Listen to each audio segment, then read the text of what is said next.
జల సంరక్షణకు పల్లె పుష్కరిణి. గ్రామాల్లో 600 చెరువులు అభివృద్ధి ప్రణాళిక. కొత్త ఏడాదిలో ఉపాధి పనుల అభివృద్ధి ప్రారంభం. నల్లమల పులుల కళ. ఎన్ఎస్టీఆర్లో 76 చేరిన సంఖ్య మరో 11 పులుల గుర్తింపు. 2024 వార్షిక నివేదికలో వెల్లడి. గాంధేయవాది పసల కృష్ణభారతి కన్నుమూత. విద్యాభివృద్ధిలో గుప్తాదానది. భాషను బలవంతంగా రద్దులను వ్యతిరేకిస్తారు. డిగ్రీ ముగిసిన లక్ష జరగదని నమ్ముతున్నారు. తమిళ ఛానల్ ఉప ముఖ్యమంత్రి పవన్ కళ్యాణ్. నేలరాలిన ఆశలు. కుల వృత్తిదారులతో చాయిసే పరిగణన కావాలో కోరుకునే వెసులుబాటు. ఆదరణ-3 అమలులో నిర్ణయం. జిల్లాల వారీగా సమావేశాలు. బడ్జెట్లో 1000 కోట్లు. ఆదరణ-3 పథకం అమలుకు ప్రభుత్వం ఏడాదిలో బడ్జెట్లో 1000 కోట్లు కేటాయించింది. గతంలో ఈ పథకాన్ని అమలు చేసినప్పుడు 90% రైతు ఆధునిక పరికరాలు అందించారు. మిగతా 30% డబ్బులు తన వాటాగా చెల్లించాలి. ఇప్పుడు ఇదే విధానం కొనసాగించాలని అధికారులు ప్రతిపాదనలు సిద్ధం చేస్తున్నారు. సీనియర్ సిటిజన్ కార్డు ఇక డిజిటల్గా. 3 జిల్లాల్లో కొత్తగా వృద్ధాశ్రమాలు. దేశవ్యాప్తంగా వివిధ ప్రభుత్వ ప్రైవేటు సంస్థలు నిర్వహించిన 63 ముద్రకు గుర్తింపుగా ఉండే సీనియర్ సిటిజన్ కార్డును ఇకపై రాష్ట్ర ప్రభుత్వం డిజిటల్గా అందించనుంది. గ్రామవార్డు సచివాలయాలు డిజిటల్ కార్డు అందించేలా కొత్తగా సర్వీస్ తీసుకురానుంది. డ్రగ్స్ గుప్పిట్లోకి బడి పిల్లలు. 210 జిల్లాల గుర్తింపు నుంచి ఆరా తీస్తే వారిలో 70% మంది 2వ తరగతిలోనే మత్తు పదార్థాలకు అలవాటు పడ్డారన్న తీవ్ర ఆందోళనకు వాస్తవం బయటపడింది. గుజరాత్ తీరంలో ఇరాన్ బోట్లు 3500 కోట్ల విలువైన 700 కిలోల మెథిన్ అధికారులు గుర్తించారు. ఢిల్లీలోనూ 900 కోట్ల విలువైన 80 కిలోల కొకైన్ను స్వాధీనం చేసుకున్నారు. దేశ రాజధానిలో కొన్ని విదేశీ మూటలు గుట్టుగా మెత్ ల్యాబ్లు నిర్వహిస్తున్నాయి. విద్యా బోధనలో నాణ్యత స్థానిక భాషలతోనే సాధ్యం.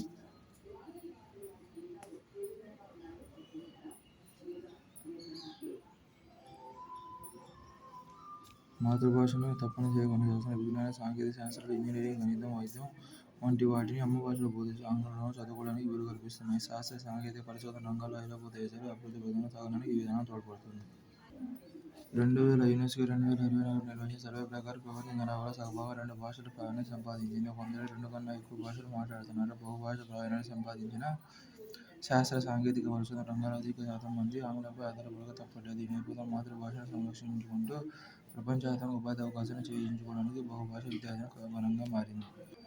చర్చలు జరిపితే పరిష్కారం దూరంలోని కాదు. రాజ్యాంగ సూత్రాలతోనే సమస్యలన్నీ తీరుతాయి. మణిపూర్ ఘటనలో జస్టిస్ గవాయ్ స్పష్టీకరణ. Justice B R. గవాయ్. అమెరికాలో బాలుడు భారతీయ తండ్రి కూతురు మృతి. మద్యం కోసం వచ్చిన నిందితుడి ఘాతుకం. ఏప్రిల్ 28న కెనడాలో మధ్యంతర ఎన్నికలు. బోయింగ్లో 180 మంది ఉద్యోగుల తొలగింపు.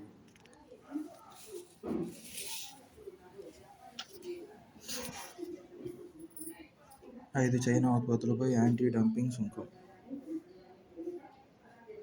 మన దేశం ఈ నెలలో ఇప్పటివరకు వాక్యూమ్ ఫ్లాస్కులు, అల్యూమినియం ఫాయిల్తో పాటు 5 చైనా ఉత్పత్తులపై యాంటీ డంపింగ్ సుంకాన్ని విధించింది. సాఫ్ట్ స్టోరేజ్ బోర్డు నిర్దిష్ట మందంతో ఉన్న వాక్యూమ్ ఇన్సులేటెడ్ ఫ్లాస్కులు, aluminium foil, trichloro isocyanuric acid, poly vinyl chloride paste resin వంటి ఉత్పత్తులను చైనా నుంచి మన దేశానికి సాధారణ ధరల కంటే తక్కువకు ఎగుమతి చేస్తున్నట్లు ఈ సుంకాలు విధించినట్లు తెలిసింది.